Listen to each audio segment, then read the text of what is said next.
श्री ओम श्री गुरुभ्यो नमः। ओम वाक्शक्ते ओम सर्वेभ्यो नमः। हमारा व्याकरण की कक्षाओं का क्रम निरंतर चल रहा है। सूत्रों का कैसे अर्थ किया जाता है, इसकी एक विधा है, तरीका है, उसको हमें जानना है। जैसे दो महत्वपूर्ण सूत्र हैं, एक अष्टाध्यायी का, एक परिभाषा है। येन विधिस्तदन्तस्य और यस्मिन् विधिस्तदादावल ग्रहणे। तो इन सूत्रों इनको समझने से सूत्रार्थ करना आ जाएगा।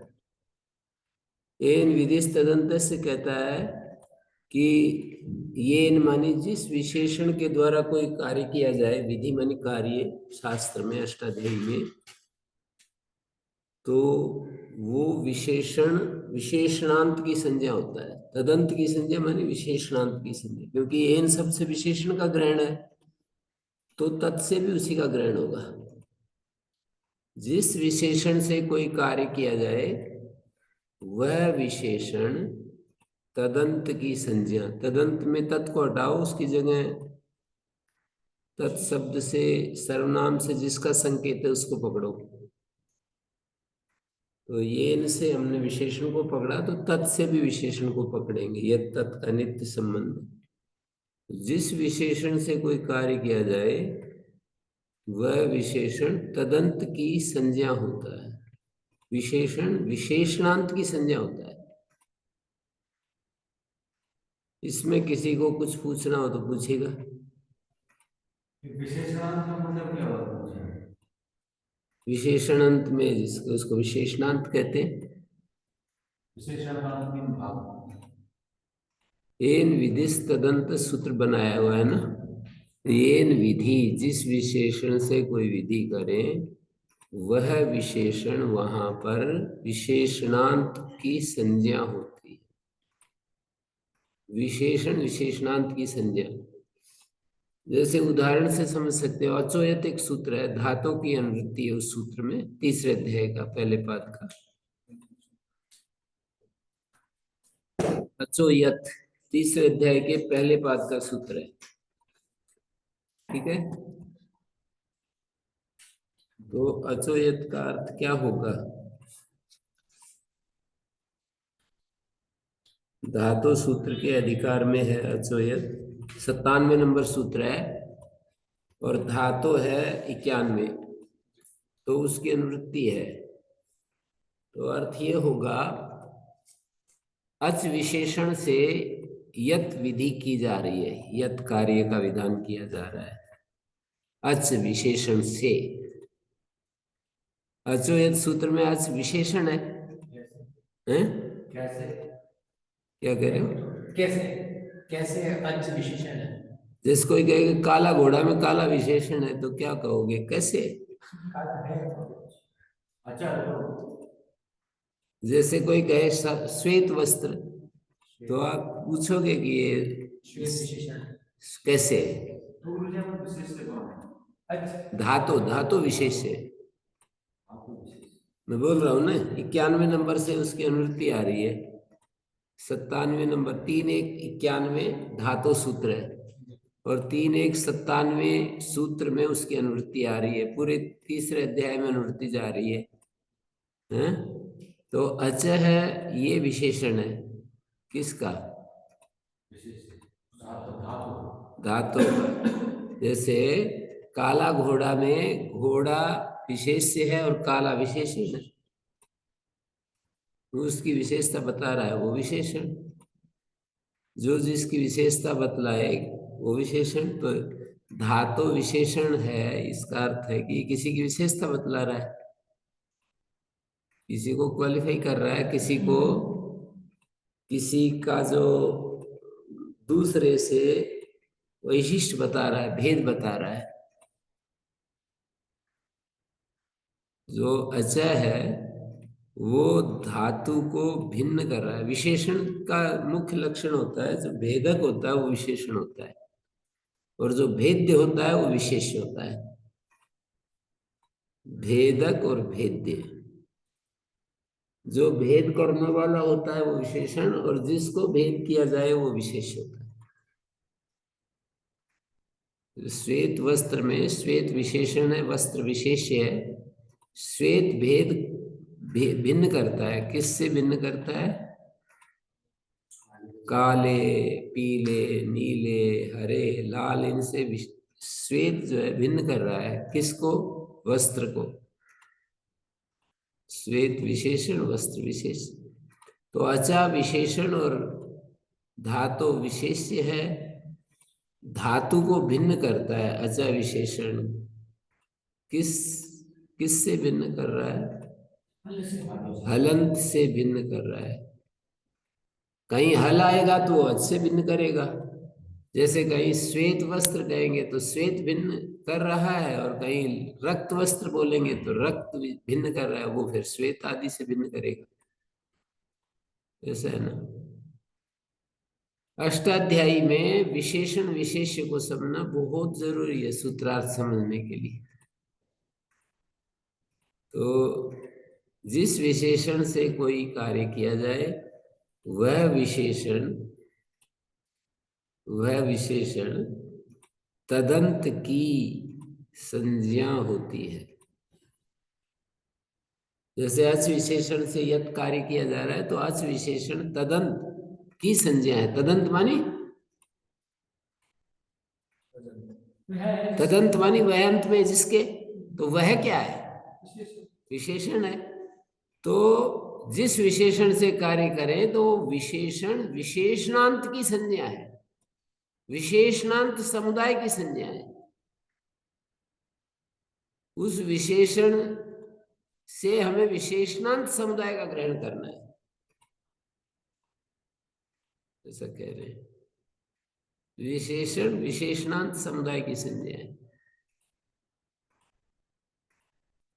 तो विशेषणांत क्या होगा यहाँ पर? अच विशेषण से कार्य कर रहे हैं तो यहाँ विशेषणांत समुदाय का की संज्ञा है वो विशेषण, जो अच विशेषण है ना, विशेषणांत की संज्ञा है। तो विशेषणांत की जगह हम क्या रखें? नहीं नहीं नहीं, जिस विशेषण से कोई कार्य किया जा रहा है, विशेषण है अच्छा, वो विशेषणांत की संज्ञा है। कौन? अच्छा, विशेषणांत की संज्ञा है। इसका क्या अर्थ हुआ? आपके मुख से ही जान निकलवाना चाह रहा हूं। अच विशेषण है ना, विशेषणांत की संज्ञा, इसका क्या अर्थ हुआ? अच जो है वो अच जिसके अंत में है उसी की, हाँ, विशेषणांत की संज्ञा अर्थात अजंत की संज्ञा है। अच अजंत की संज्ञा है। इसका क्या अर्थ हुआ कि अच कहने से अजंत समुदाय को पकड़ना है। जैसे आ आई औ की वृद्धि संज्ञा होती है, तो वृद्धि कहने से आ आई औ को पकड़ा जाता है। आ आई औ तीन वर्णों की वृद्धि संज्ञा है, तो वृद्धि कहने से आ आई औ को पकड़ा जाता है। इसी तरह से अच कहने से अजंत की संज्ञा है ना अच, तो अचा कहने से किसको पकड़ेंगे? अजंत को पकड़ेंगे। तो अर्थ क्या बना सूत्र का? अजंत धातु से यत प्रत्यय होता है। और अच विशेषण, इसमें स्वम रूपम की भी अनुवृत्ति आ रही है। पहले अध्याय का पहले पाद का, और सूत्र संख्या होती है इसकी 71। तो इस सूत्र में स्वम रूपम 67 नंबर सूत्र से स्वम रूपम की अनुवृत्ति आ रही है। तो अर्थ क्या बना?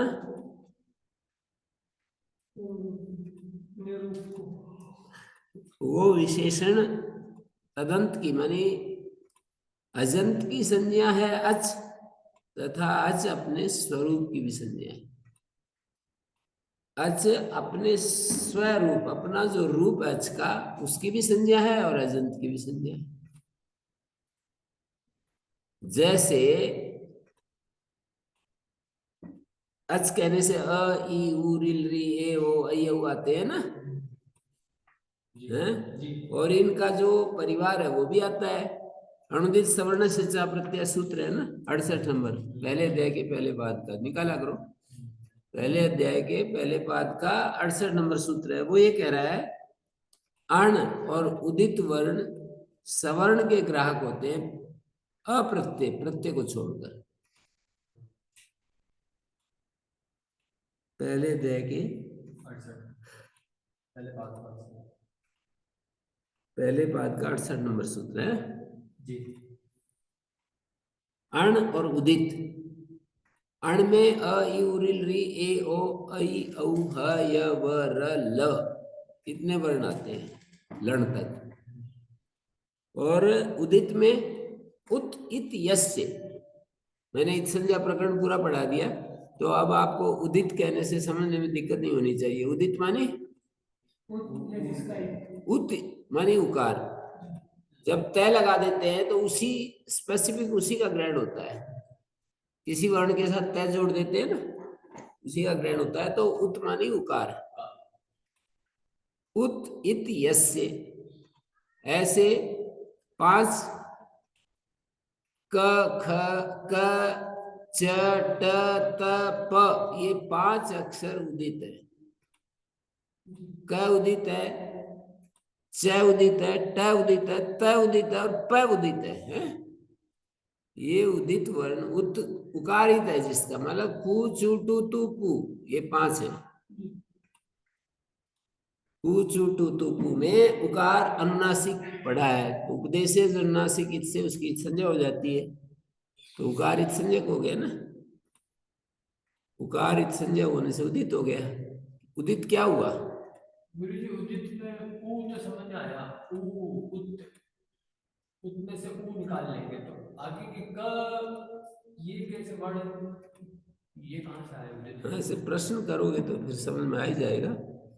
ऐसा है, उत इत यस जब हम कहते हैं तो उसका मतलब यह है कि उत मानी उकार और इत मानी इत संज्ञा।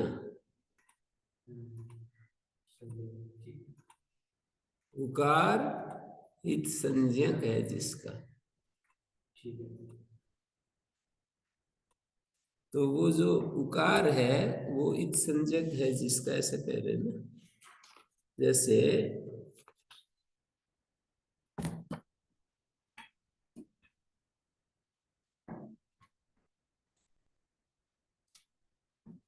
ऊ चू, ये अनुनासिक उपदेश अनुनासिक इत,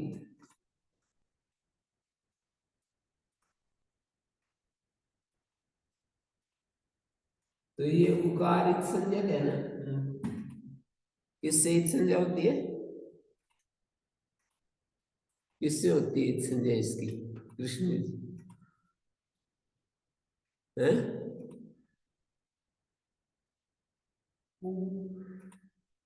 ऊ की इत संज्ञा यहाँ किस सूत्र से होती है?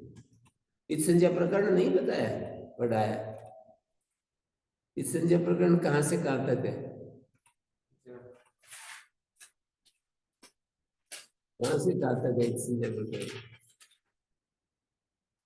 मुकेश कहाँ से कहाँ तक है?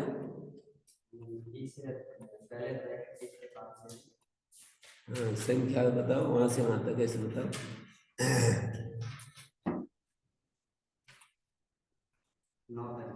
हैं? हाँ, आप इस पोथी को देख रहे हो, दूसरी अष्टाध्यायी नहीं देख रहे? हाँ, पहले अध्याय के तीसरे पाद का दूसरा सूत्र है। पहले अध्याय के तीसरे पाद का दूसरा सूत्र है, और 9वें सूत्र तक ये इत संज्ञा प्रकरण बोला जाता है। इसलिए मैं पूछ रहा था कि इत संज्ञा प्रकरण कहाँ है, तो पहले अध्याय के तीसरे पाद का दूसरे नंबर सूत्र से 9वें सूत्र तक इत संज्ञा प्रकरण है। तो उपदेश है अनुनासिक सूत्र से इस उकार की संज्ञा है। उपदेश में अनुनासिक अच की संज्ञा होती है। देखो अनुनासिक अच है ये, देख देख लो। ये पढ़े कहाँ है ऐसे? हैं? उपदेश में ये पढ़े कहाँ है? वाणिज्य में पढ़ रखी। कहाँ? वो नहीं पढ़ा, चू नहीं पढ़ रखा। चूटू चूटू सूत्र लशक पत अद्दिते ये पढ़ रखा। सारे तो शायद नहीं पढ़े हैं? शायद तू और तू तो शायद नहीं पढ़े। उपपद मानी अष्टयापू नहीं पढ़ रखा। वो गुरुजी वो तो अलग मानते हैं उसे तो। नहीं वर्णोच्चारण शिक्षा। ऊ के बाद पू जो मैं समझ गई थी वर्णोच्चारण शिक्षा है वो एक प्रकार से, इससे अलग ग्रंथ है। उसमें तो पंच पाणिनि को विद्या ये अष्टाध्यायी की सूत्र है। चूटू चूटू को मैं मान लिया थी, मतलब चूटू में पढ़ रखा है। चू उदित चू टू और कू पढ़ लिया थी। नहीं नहीं, चूटू में चू और टू और लशको तद्दिते में कु और उपपद मानिया में पू स्तोष्टुनाष्टु में चू ये उदित कर रखे। उपपद मानिया जी कहाँ है सूत्र? 8वें अध्याय तीसरे पाद में 40 41 41 होगा। 8वें अध्याय के तीसरे पाद का 41 है। जैसे वो जो तो है इनमें वो कहने पर इसके 5 वर्ण भी लिए जाएंगे, ऐसा कोई सूत्र है तो ये बताता हूँ। वही मैं बता रहा हूँ। अनुदित सवर्ण से प्रत्यय सूत्र है नहीं। इनका प्रश्न यह था कि कुचू टू तू पू जो मैंने लिखे हैं इनको पाणिनि ने उदित कहाँ किया है। मेरा उत्तर यह है, सूत्र बताया मैंने कि यहाँ पर किया है, यहाँ पर किया है। पांचों को बता रहा हूँ। कु को तो लशक तद्दिते में कु पढ़ा है ना, उकारित संज्ञा किया है। स्तोष्टुनाष्टु में चू को किया है। स्टुनाष्टु में टू या चुटू सूत्र भी ले सकते हो, चुटू दोनों का। और स्तो में स्तु को किया है। स्तु का षष्ठी में है स्तो। और पू का उपपद मानिए 5 बता दी। उपपद मानिए औष्ठ्य कितना है? पर लेकिन गुरुजी हमें अनुस्वार के साथ का इसमें ये तो कहीं भी नहीं लिख रखा। पाणिनि के प्रतिज्ञा से इनको हम अनुनासिक समझते हैं। धातु पाठ में कहाँ लिख रखे हैं? प्रतिज्ञानुनासिक्या पाणिनीय। पाणिनि के जो अध्येता है ना उनको पाणिनीय कहते हैं। प्रतिज्ञा अनुनासिक मेषाम तथा विधा पाणिनीय भवन्ति। पाणिनीय कैसे होते हैं? पाणिनि के अध्येता कैसे होते हैं? प्रतिज्ञा से अनुनासिक को समझने वाले। प्रतिज्ञा किसकी? पाणिनि की। पाणिनि के प्रतिज्ञा से अनुनासिक को समझने वाले होते हैं। प्रतिज्ञा से ये जानते हैं कि ये अनुनासिक है, ये निरनुनासिक है। इसका मतलब क्या होगा? हैं? प्रतिज्ञा का मतलब क्या होगा?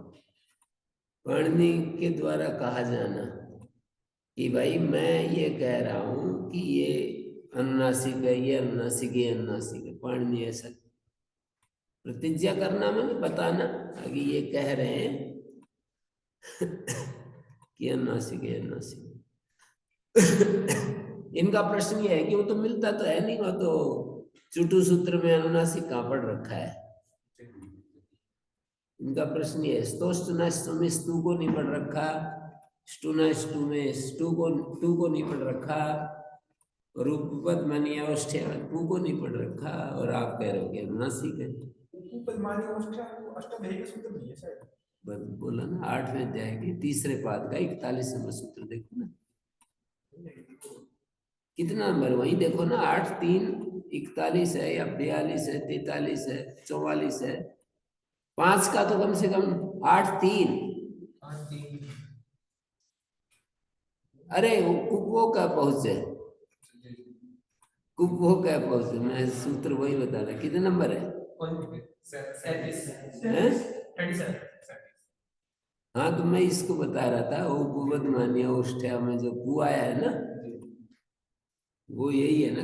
कुपो का पहुंचे में कु और कु का निर्देश कर रखा है ना। मुझे तो इतना ही बताना था कि पू अनुनासिक है, यही वहां वर्णोच्चारण शिक्षा में है, यही पू। अकु विसर्जनीय कंठ्या में कु यही अष्टाध्यायी वाला ही तो ले लिया। समझ में ना आए तो पूछो, नहीं आया, देख क्या रहेगा। आया, ये तो आया। पाणिनि जी की प्रतिज्ञा की वजह से हमें ये अनुनासिक पता हुआ।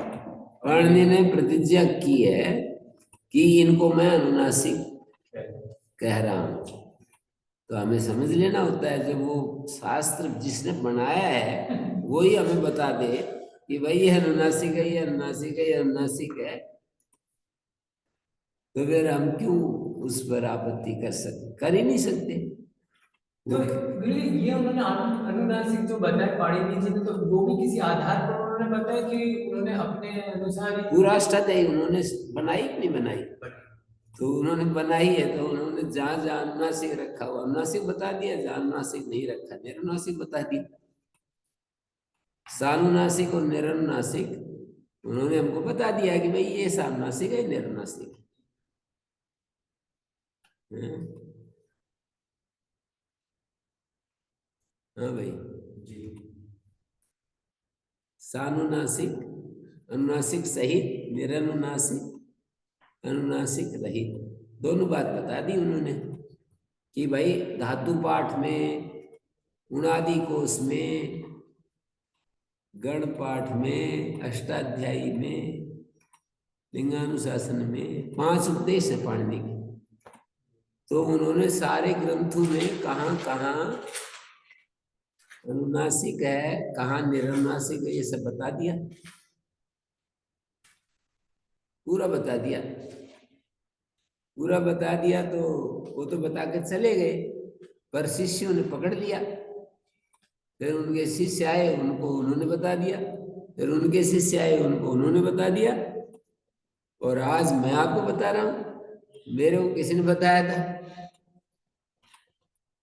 मेरे को किसी ने बताया था ना, वही मैं आपको बता रहा हूं। तो पाणिनि से जुड़ गए ना, लिंक जो है वहीं से जुड़ गया। पाणिनि ने बताया कि ये अनुनासिक है, ये निरनुनासिक है, और वही चीजें आपको बताई जा रही है, तो आप तक पहुंच गई। प्रतिज्ञया अनुनासिक के मेषम।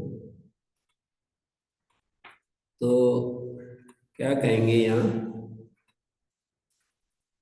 क्या समझेंगे कि इनके उकार की संज्ञा होती है ना, तो उदित कहने से आप क्या पकड़ोगे? उदित है, इनका जो उकार है उसकी एक संज्ञा होती नहीं, उदित कहने से किसको पकड़ोगे? है, उकार। उकार को उदित कहोगे। कर्मधारय समास में तो उकारित कह सकते। उदित शब्द का यदि कर्मधारय समास हो तो उदित का मतलब उ, लेकिन बहुरी समास में उ नहीं है। उ इत है जिसका, क उदित है, क च ट त प, ये 5 अक्षर उदित है बहुब्रीहि समास के अनुसार। उदित शब्द में समास भेद से अर्थ भेद हो रहा है। यदि कर्मधारय समास हो तो उदित का मतलब उ, उत इत, इत संज्ञक उकार, उत उदित कहने से उ लिया जाएगा। और बहुब्रीहि समास में उकार इत संज्ञक है जिस समुदाय का, वो जिसका, जिसका उकारित है, जिसका उकार का, उकार जो है वो इत संज्ञक है जिसका। किसका है वो? क का है, च का है, ट का, त का, प का है ना। तो ये क च ट त प उदित है सारे 5 अक्षर। तो अनुदित सवर्ण से कहेगा, अणवर्ण और उदित वर्ण सवर्ण के ग्राहक होते हैं।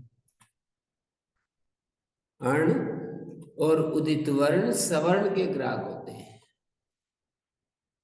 अप्रत्यय का मतलब प्रत्यय को छोड़कर।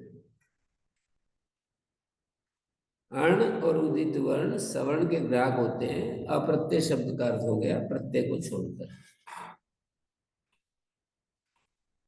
प्रत्यय को छोड़कर क्या तात्पर्य क्या समझे? अण अक्षर यदि प्रत्यय हो तो भी वो संज्ञक नहीं होगा, नहीं सवर्ण का ग्राहक नहीं होगा। सवर्ण का ग्राहक कर बता रहे ना, या ऐसे बोलो इसको, अण और उदित सवर्ण की संज्ञा होती है और अपने स्वरूप की भी।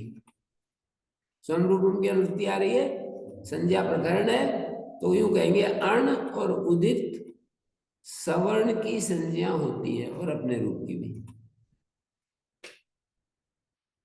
अर्ण और उदित वर्ण जैसे अ ई उ इत्यादि है ना भाई।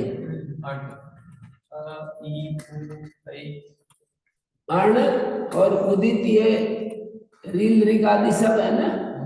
अर्ण और उदित वर्ण सवर्ण की संज्ञा है। इसका क्या अर्थ हुआ? अर्ण और उदित वर्ण सवर्ण की संज्ञा, इसका क्या अर्थ हुआ? वो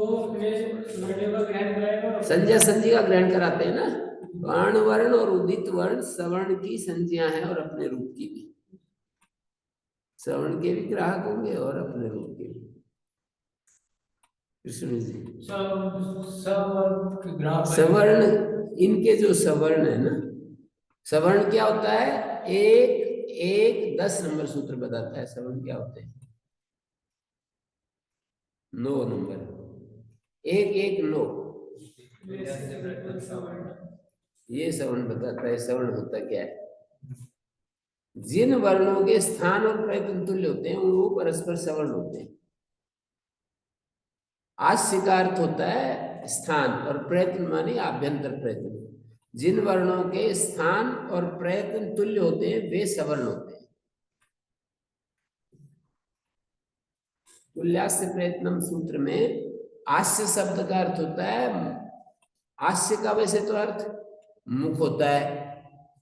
वांग में आस्य अस्तु बोलते हो ना, वांग में आस्य अस्तु ऐसा बोलते हैं। तो आस्य का अर्थ मुख होता है, लेकिन मुख में जो स्थान है उनको भी आस्य का कह रहे हैं। सामान्य रूप में मुख का जो एक एक अलग अलग स्थान है उसको भी आस्य कहेंगे।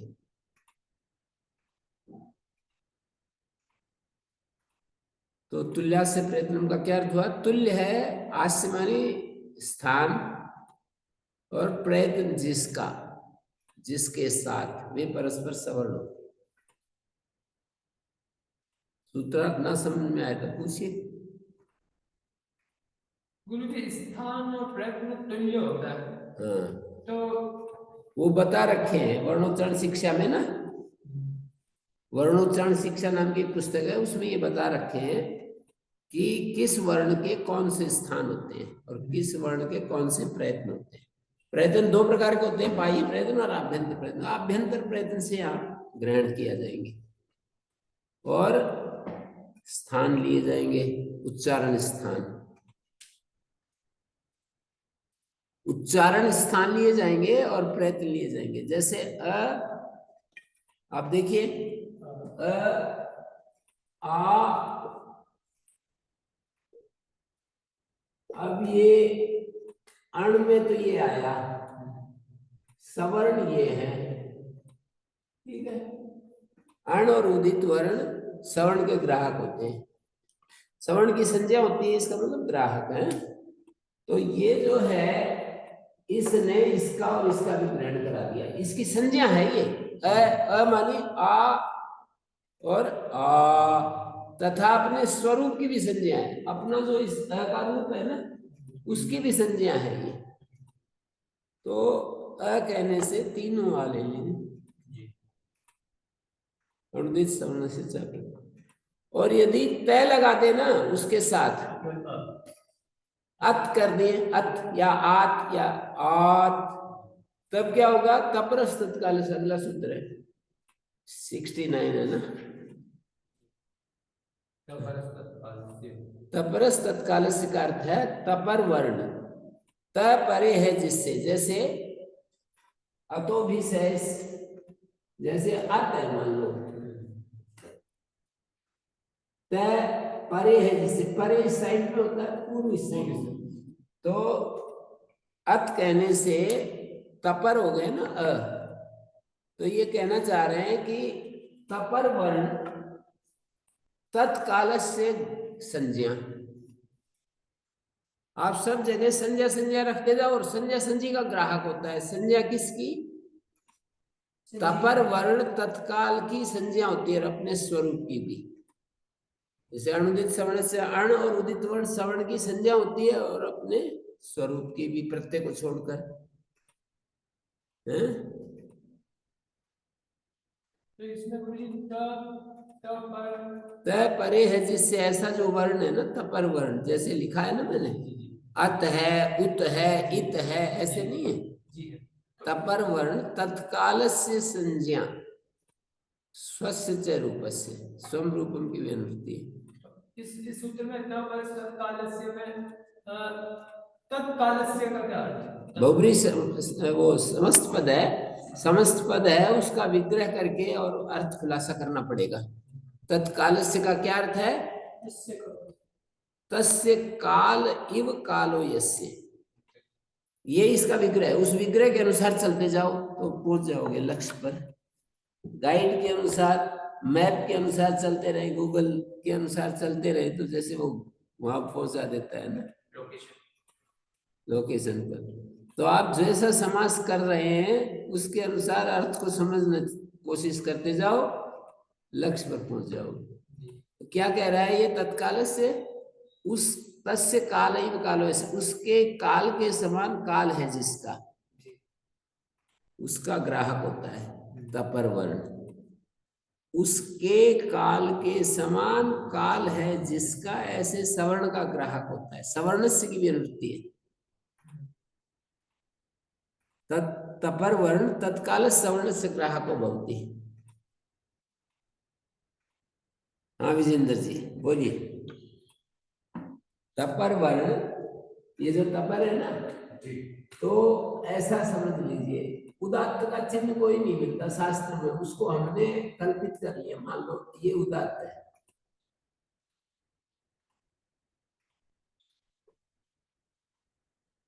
ये सानुनासिक है, ये निरनुनासिक है, फिर ये अनुदात्त का चिन्ह ये है सानुनासिक, निरनुनासिक है, और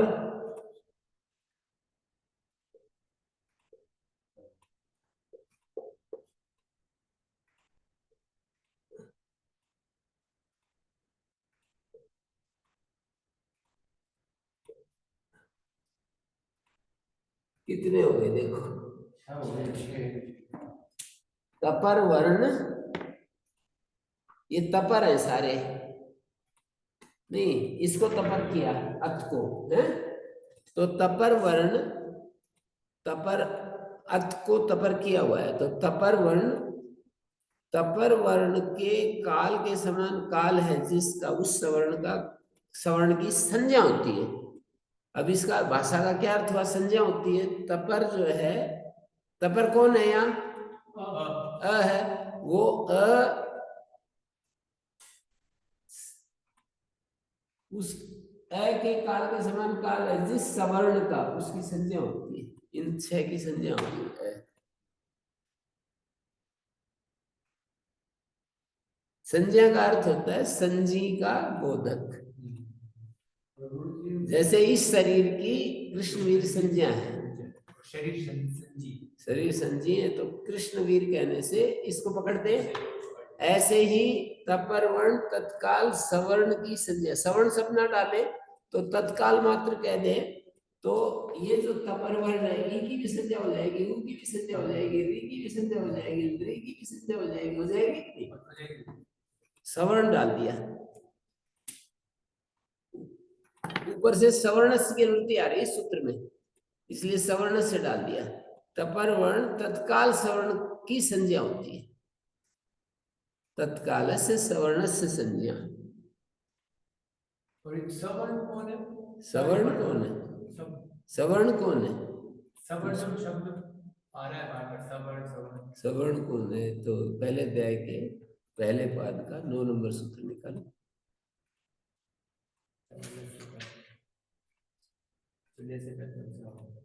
मैंने ये नहीं कहा आगे, अभी तो बताया था, मैंने कहा कि वो सूत्र निकालो। हैं? क्यों भाई? मैंने ऐसे नहीं बोला ना, अभी तो बताया था, भूल गए। मैंने कहा वो सूत्र निकालो भाई, वो तो आ ही जाएगा, फिर अपने आप ही रियलाइज करेंगे कि अभी बताया था तो। हैं?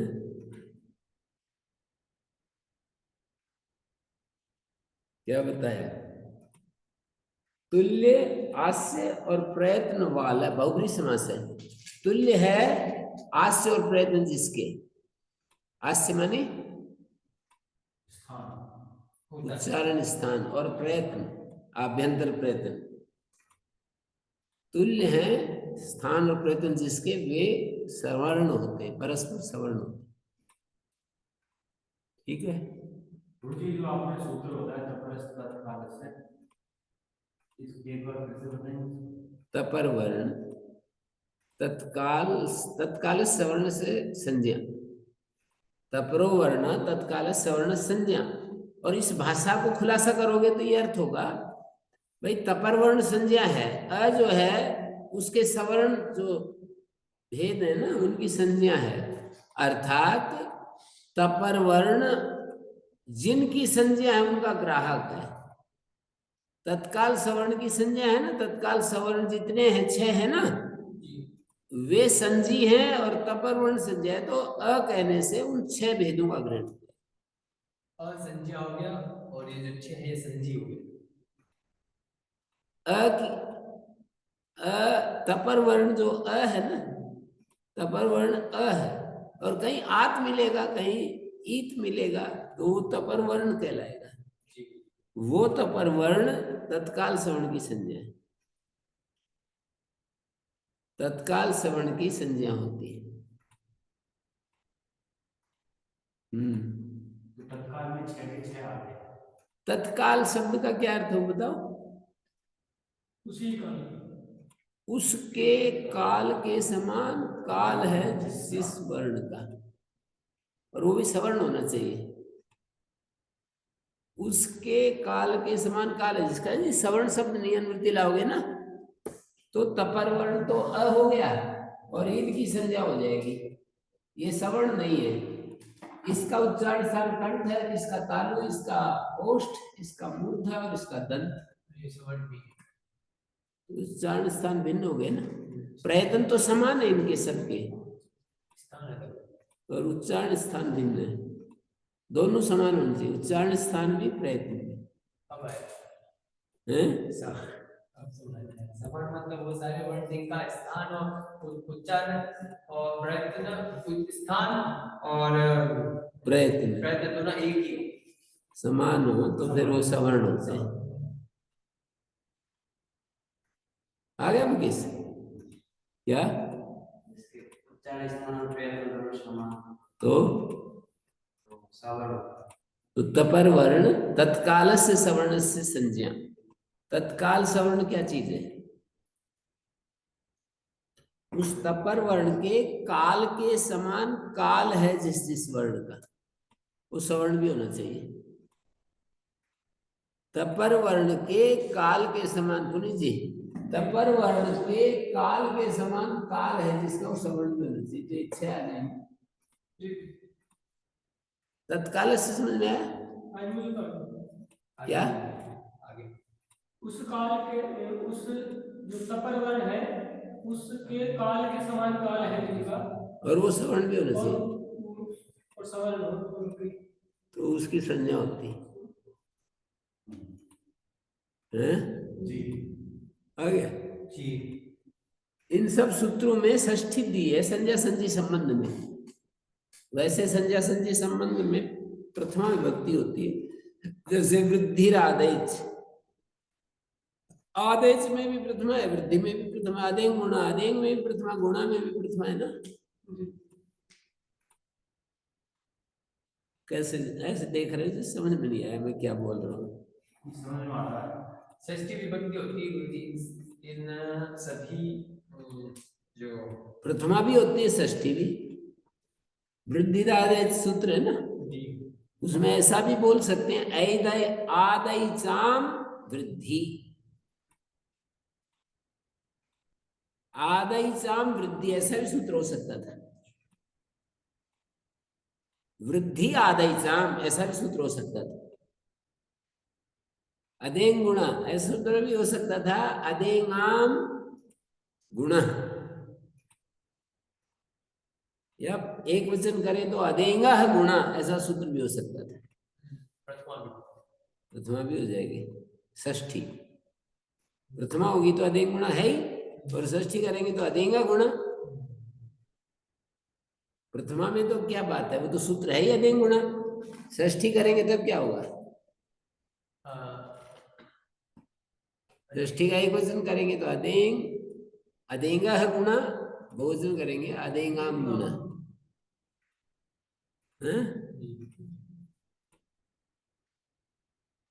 तो स्वम रूपम शब्दस्य शब्द संज्ञा सूत्र है, वहां पर कहा है शब्द से स्वम रूपम संज्ञा, शब्द संज्ञा वर्जयित्वा। अशब्द संज्ञा का क्या अर्थ हुआ, शब्द संज्ञा को छोड़कर, शब्द की जो संज्ञा है उसको छोड़कर शब्द से स्वम रूपम संज्ञा, क्या अर्थ हुआ मुकेश जी? शब्द का स्वरूप संज्ञा होती है।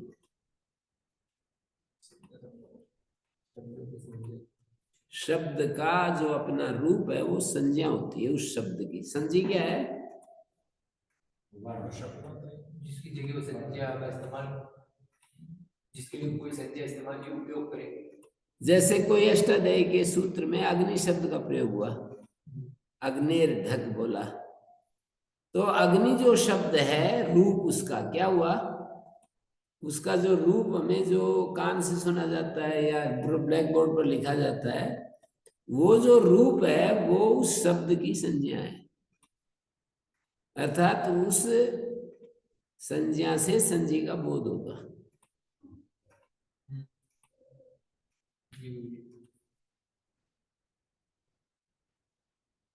शब्द का अपना जो रूप है ना, शब्द का अपना रूप वो संज्ञा है किसकी, है? शब्द का जो अपना रूप है वो संज्ञा है, तो संज्ञा कौन है, शब्द। शब्द जिसमें षष्ठी बोल रहे हैं ना वो संज्ञा होगा ना। जैसे अण और उदित वर्ण सवर्ण के ग्राहक होते हैं, सवर्ण की संज्ञा होती है, तो संज्ञा कौन है, सवर्ण। तपरस तत्काल, तपर वर्ण संज्ञा है तत्काल सवर्ण की, तो तत्काल सवर्ण संज्ञा होगा। तत्काल क्या हुआ, उस तपर वर्ण के काल के समान काल है जिसका, तत्काल काल है, ऐसा सूत्र है ये। क्या सूत्र है, तत्काल काल से है, एक काल का लोप हो गया समास में, सूत्र ऐसा है।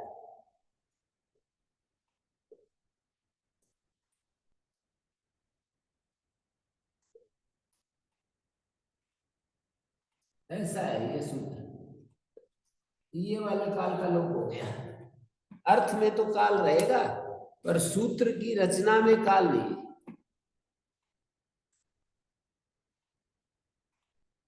कई जगह ये होता है, यस्मात् प्रत्यय विधिस् तदादि प्रत्यय, सूत्र में भी सूत्र ऐसा है, तदादि है ना वो, यस्मात् प्रत्यय विधिस् तदादि प्रत्यय, तो दो आदि है, तदादि, एक आदि का लोप हो गया, तदादि आदि,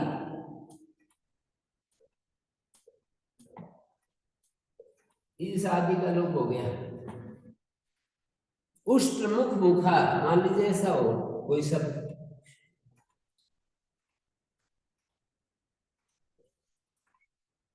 तो किसका लोप हो गया,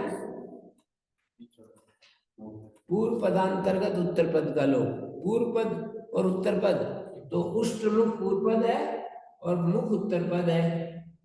एक और सूत्र है उकालो ह्रस्व दीर्घ प्लुता, तो उसमें भी ऐसा है,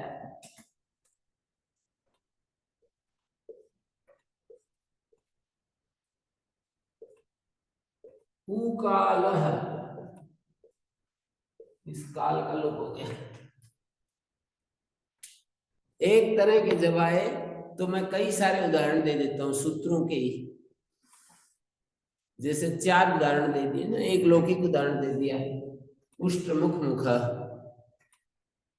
और 3 अष्टदेय के हैं, तत्काल, तदादि और उकाल काल। उकाल काल का क्या अर्थ होगा कृष्णवीर जी?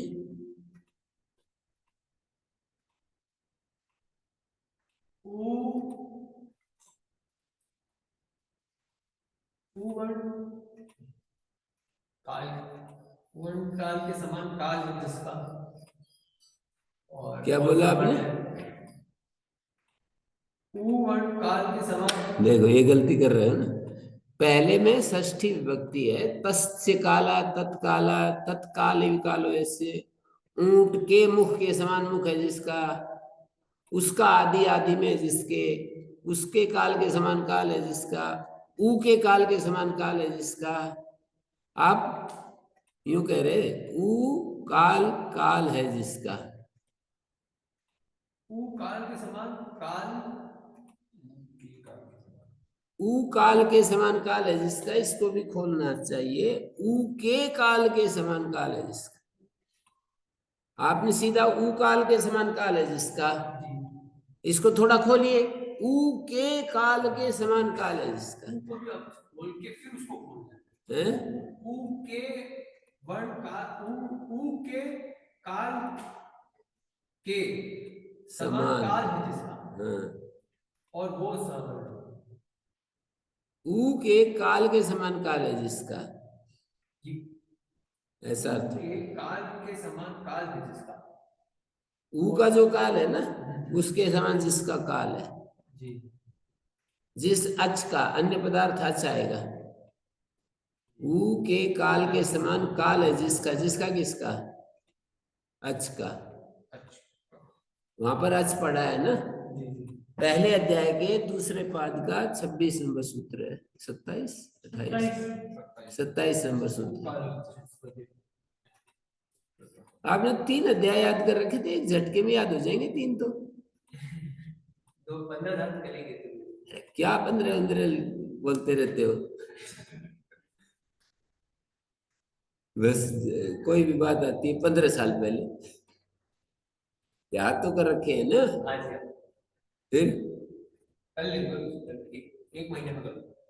हाँ, अब ये 15 नहीं, एक हमारे वो नीरज जी हैं, उनसे सन में थे वो,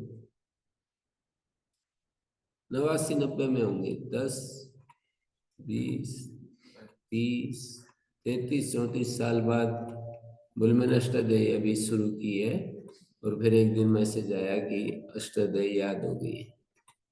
कितने समय में हुई? 33 साल बाद। ना बोलते हैं, पर उन्होंने फिर कितने समय में करी? वो तो उस समय यहाँ पढ़ते थे तब की थी पूरी, समय कितना, 1 साल? 3 महीने की थी, 3 महीने में। मस्तिष्क होती है।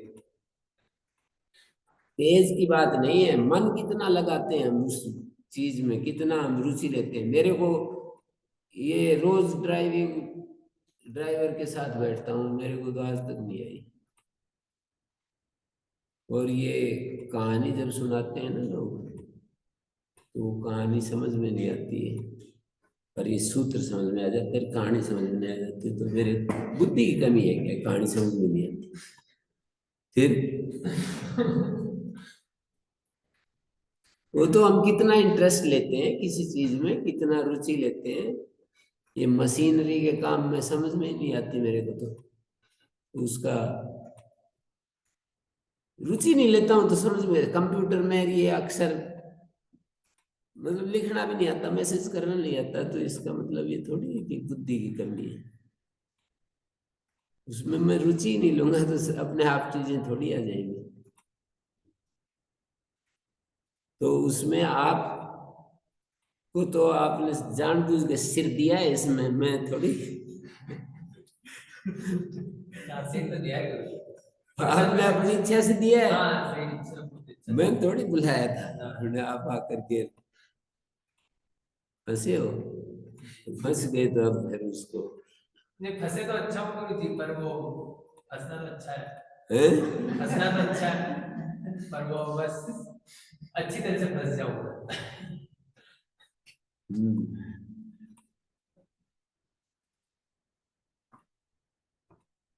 3 अध्याय भी अष्टाध्यायी के किसी को याद है ना, तो बहुत सुविधा हो जाएगी। बार बार वो सूत्र आते हैं, उनको मैं आपको वहीं पर ध्यान चला जाएगा, फिर आपको एक महत्व भी पता चल जाएगा। अरे याद होने से तो बहुत जल्दी समझ में आता है, ऐसे मन में बैठेगी ना, तो याद हो तो बहुत जल्दी समझ में आता है।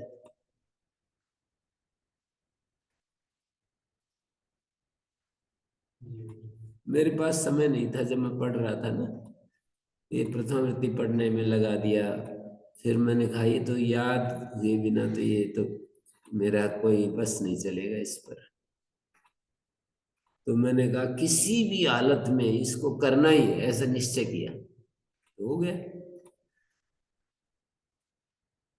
बच्चे खेलते थे, आप लोग जैसे फुटबॉल वॉलीबॉल खेलते हैं ना, यहाँ बच्चे वॉलीबॉल खेलते थे, मैं अपने पुस्तक लेकर के कहीं चला जाता था। वो भी अद्भुत ही नजारे थे, दिनों के नजारे अद्भुत ही थे। अष्टाध्यायी अष्टाध्यायी दिखती थी बस। हैं?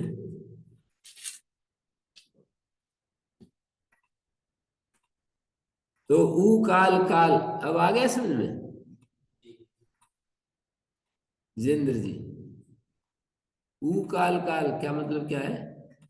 ऊ के काल के समान काल है। जिसका किसका? देख फिर कह रहा ऊ के काल के समान काल है, जिसका जिसका किसका? अच्छो हाँ वहीं पर तो पढ़ रखा है, ऊ कालो अच। सूत्र क्या है? ऊ कालो अच हरस्व दीर्घ होता है। सूत्र याद नहीं आया कहाँ पर है, ये सूत्र याद नहीं आ रहा कहाँ का है। दूसरे बात 27 पहले अध्याय के दूसरे पाठ का 27। मुझे यहाँ पर ऊर इस बार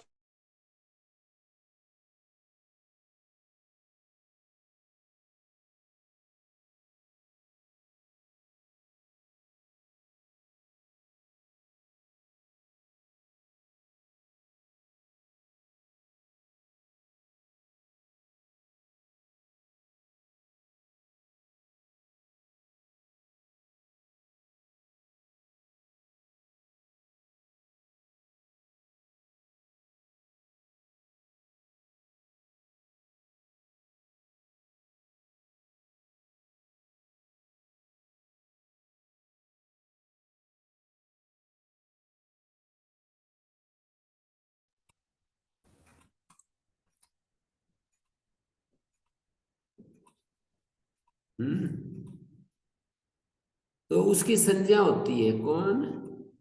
तपरस तत्काल, तपर वर्ण तत्काल सवर्ण की संज्ञा होती है। फिर एक सूत्र है आदिरंतेन सहिता, आदि वर्ण अंतित संज्ञक के साथ मिलकर, आदि अंतित संज्ञक के साथ मिलकर, जैसे अयुण में अ है और अंतित संज्ञक क्या है? ण है, उसके साथ मिलकर मध्य में आए हुए वर्णों की संज्ञा है, और आदि वर्ण अपने स्वरूप की भी। क्या अर्थ हुआ आदिरंतेन संहिता का? वहीं पर है ना 70 नंबर सूत्र, उससे अगला पहले अध्याय के पहले पाद का 70 नंबर। आदि अंतेन इता सह, अंतेन सहेता है ना, तो सहेता को सह को बाद में ले आओ, इता को पहले ले आओ, अंतेन इता सह। तो आदि वर्ण अंतित संज्ञक के साथ, अंतेन ये विशेषण है इता का, अंतेन विशेषण है किसका? इता का। तो अंतित संज्ञक के साथ मध्य में जो वर्ण आ गए उनकी, और आदि वर्ण जो अपना स्वरूप है उसकी भी संज्ञा है। जैसे अण कितने वर्णों की संज्ञा होगी? अ ई उ। आदि अ और ण के साथ मिलकर ई उ की संज्ञा है, और आदि अपने स्वरूप की भी संज्ञा है। स्वच्छ च रूपस्य एन विधिस्त तदन्तस्य, जिस विशेषण से विधि की जाए तो वो विशेषण तदंत की संज्ञा होती है। मैं इस सूत्र को कई बार कहता रहता हूँ, मेरे बड़ी मुश्किल समझ में आया, आपको भी बताया मैंने, पर आपने ये नहीं कहा कि ये सूत्र तो बहुत मुश्किल समझ में आ रहा है। आपको तो ऐसे कहते हुए नहीं सुना। एन विधिस तदन्तस्य, जिस विशेषण से विधि की जाए वह विशेषण तदंत की संज्ञा होती है। जैसे अच विशेषण से विधि कर रहे हैं तो अच विशेषण अजंत, सैकड़ों सैकड़ों सूत्रों का अर्थ इसी सूत्र से बनता है। ईदु दे द्विवचनम प्रक्रियम से ना, तो उसका अर्थ होता है ई कारांत तू कारांत एकारांत द्विवचन की प्रक्रिया संज्ञा होती है। तो ये ई कारांत तू कारांत एकारांत अर्थ कहां से बना? इसी सूत्र से बना। एन विधिस तदन्तस्य, अचोयत अजंत धातु से यत प्रत्यय होता है। अजंत अर्थ कहां से बना? इसी सूत्र से। कहीं हलंत धातु से ण्यत होता है, ऐसे कहा, जैसे तीसरे अध्याय के पहले पाद का 126 नंबर सूत्र है, 3-1-126 है ना।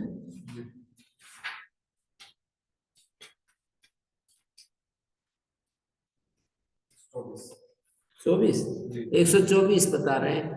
तो इसका अर्थ ये होगा कि रिकारांत और हलंत धातु से ण्यत प्रत्यय होता है। तो ये अंत कहां से आ गया? यही सूत्र है। एन विधिस तदन्तस्य, री मानी रिकारांत, हल मानी हलंत, रिकारांत और हलंत धातु से यत ण्यत प्रत्यय होता है।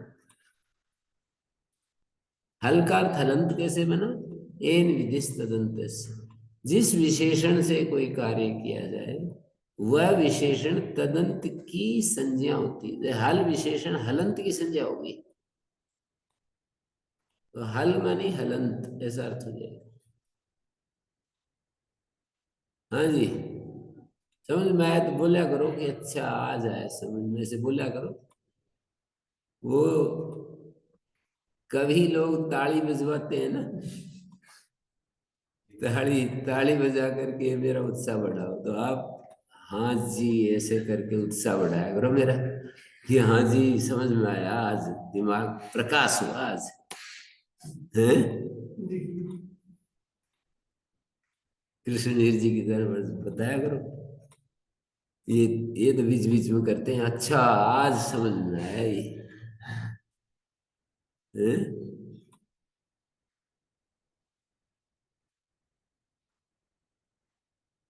ये विधिस तदन्तस्य में जो गुरु जी विशेषण, एन माने विशेषण के द्वारा, एन तृतीया है ना, के द्वारा अर्थ निकल जाएगा तृतीया का। विशेषण के द्वारा कोई विधि करें तो वो विशेषण तदंत की संज्ञा होती है। तदंत की संज्ञा होती है माने विशेषणांत। जैसे अच विशेषण से विधि कर रहे यत प्रत्यय, तो अच विशेषण अजंत की संज्ञा बन जाएगी। अच मानी अजंत। यदि ये सूत्र नहीं होता तो ऐसा अर्थ नहीं हो सकता था। अचोयत का अजंत धातु से यत होता है। क्या अर्थ होता भाई पुनीत जी?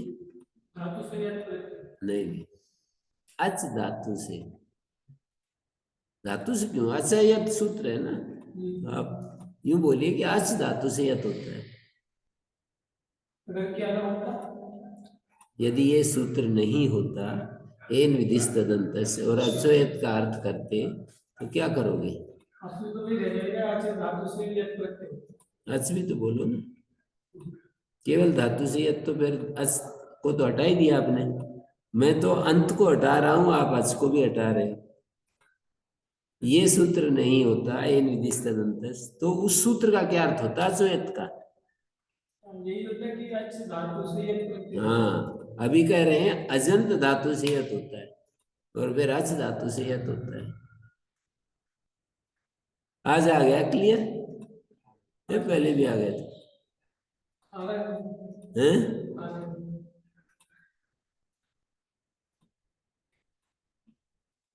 मुकेश जी को नहीं आया दिख, आ गया? कोई उदाहरण आप दे सकते हो? मैं किसी को बता रहा था कि भाई धर्म क्या होता है, अर्थ क्या होता है, काम क्या होता है, 3 दिन पहले, 2 दिन पहले एक बार समझ में आ गया जी, मैं उदाहरण दो। फिर देखे इधर उधर, बोले उदाहरण तो ना समझ में आया। तो फिर क्या समझ में आया? धर्म क्या है, अर्थ क्या है, काम क्या है, इसका उदाहरण देकर समझो। तो मैंने ये कहा कि इसका उदाहरण दीजिए। इसका उदाहरण मांग रहा हूं। धर्म अर्थ काम। नहीं, उसको छोड़ो, इस अच्छा, व्याकरण में आ अभी गया, वो तो उदाहरण दिया था मैंने। हैं? एन विधिस तदंत, इसका कोई और उदाहरण दे दो अचोयत के अलावा। हैं? रियल और न्यत भी तो दिया था मैंने अभी, 124 नंबर, तीसरे अध्याय के पहले पाद का। ईदुदे द्विवचनम का भी उदाहरण दिया। ये हो जाएगा वदाश्रुति के पीछे हैं? हो जाएगा इसका नहीं, ये नहीं बनेगा। ऊपर है उनको। एरज बन जाएगा, एरज। रिदोरब बन जाएगा। तीसरे अध्याय के तीसरे पाद का 57-58 नंबर देखो। 56-57 कुछ ऐसे ही है।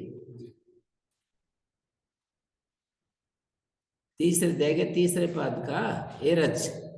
एह जो रूप है वो ई का रूप है षष्ठी में। रिदोरब में री दो, ओ जो है ना, ओ ऊ का रूप है, ओ ऊ का षष्ठी में रूप चला है, पंचमी में रूप चला है, तो ओह बन गया। जैसे भानु का भानो और हरि का हरे बनता है, तो ई का ए बन गया। तो सूत्र का अर्थ क्या बनेगा एरज का? ए जन्म धातु नहीं नहीं नहीं इजन धातु नहीं नहीं, ई का ए रूप बना है ना, तो इवर्णांत धातु से यथ प्रत्यय होता है। ई का ए बना है तो ई का अर्थ हो जाएगा इवर्णांत। और रीद और अप में ओह जो षष्ठी है, तो वो उकारांत धातु से, वर्णांत धातु से, री और वर्णांत धातु से अप प्रत्यय होता है। ये भी हो सकता है ईचा खंडा, ई वर्णांत धातु से। नहीं, वो अलग चीज है, ई आदेश हो रहा है। विशेषण, विशेष्य और कार्य, 3 चीजें पकड़ में आनी चाहिए। जैसे अतो विषय से 7वें अध्याय के पहले पाद का 8-10 नंबर सूत्र है, देखो 10-1 नंबर, 7वें अध्याय के पहले पाद का है ना, 9 नंबर है।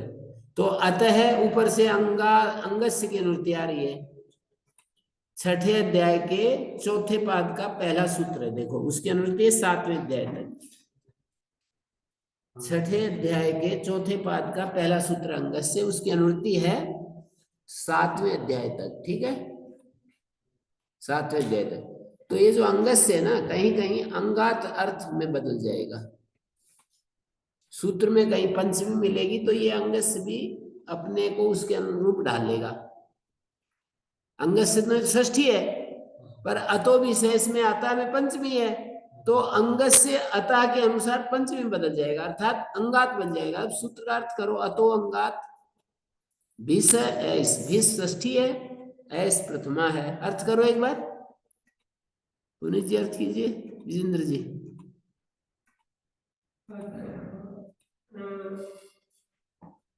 तपर क्या हुआ है, आता है पंचमी में आता है, निर्देश कर रखा है। बीस परे हो तो अरे भीष षष्ठी है, परे का तो सप्तमी होता होता है परे।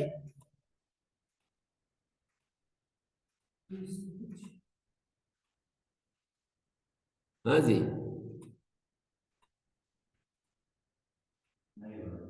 अरे इतना बताने के बाद भी मुकेश जी आप बोल दीजिए। अजंत अंग अजंत तो आज थोड़ी आता है।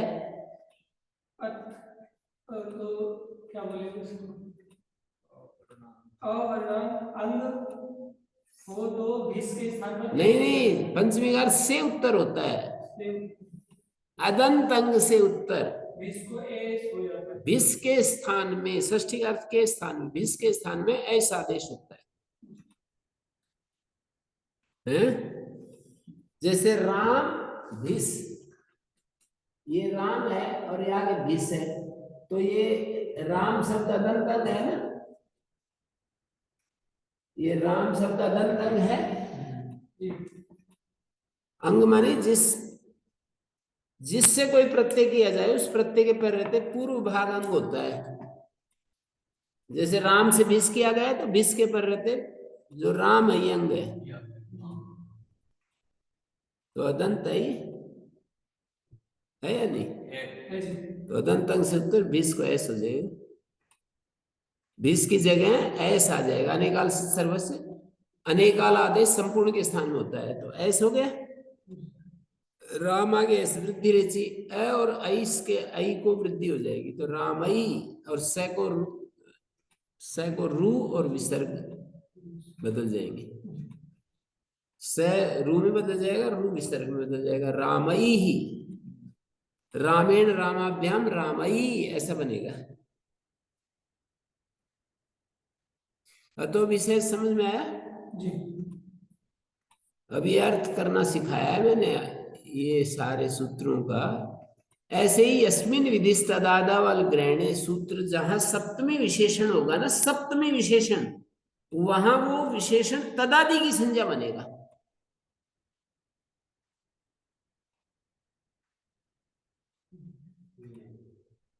ये तो और कोई विशेषण प्रथमांत पंचम्यंत षष्ठ्यंत कुछ और विशेषण होंगे तो तदंत होगा। ये और विशेषण होंगे ना जहाँ पंचम्यंत है, षष्ठ्यंत है, प्रथमांत है, तो तब तो ये ऐसा अर्थ होगा। लेकिन सप्तम्यंत विशेषण होगा तो तदादि अर्थ निकलेगा, फिर उसका तदादि की संज्ञा होगा, तदंत नहीं। जैसे यची में हम सूत्र एक दिन बताया था, यची में मतलब वर्ण निर्देश हो, वर्ण निर्देश और सप्तमी विभक्ति हो तो तदादि अर्थ निकलेगा, तदादि की संज्ञा होगी। वो जो विशेषण है वो तदादि की संज्ञा होगी। जैसे यची है ना, यची सप्तम्यंत विशेषण है और वर्ण ग्रहण है, तो ये तदादि की संज्ञा होगी। ये और अच दो वर्ण है ना, तो ये का अर्थ यकार आदि और अच का अर्थ अजादि, ऐसा अर्थ हो जाएगा। हाँ कृष्ण जी, क्या कहा मैंने? गुरुजी जैसे यची बम जो है, यह और अची समार्द्वंद समास है, यह और अच दो चीजें हैं जी और उससे सप्तमी डाल रखी है यची। हाँ, अब अर्थ करके बताओ। सप्तम्यंत विशेषण से कोई कार्य किया जाए तो वो सप्तम्यंत विशेषण तदादि की संज्ञा बनेगा। सप्तम विशेषण से जो कार्य किया जाए तो वो तदादि की संज्ञा होगी, तदादि की संज्ञा होगी। अर्थात अर्थात कहकर अर्थात वो सप्तम्यंत विशेषण, सप्तम्यंत विशेषण आदि में है जिसके, उस पूरे समुदाय का ग्राहक होगा। सप्तम्यंत विशेषण आदि में है जिसके, उस समुदाय का ग्राहक होगा, तो यह यकारादि अर्थ देगा और अज अजादि अर्थ देगा।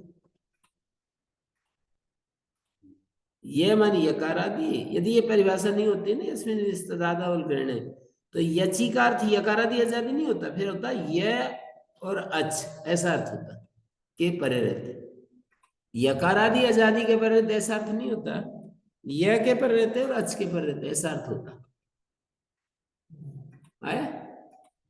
गुरुजी पूरा समझ।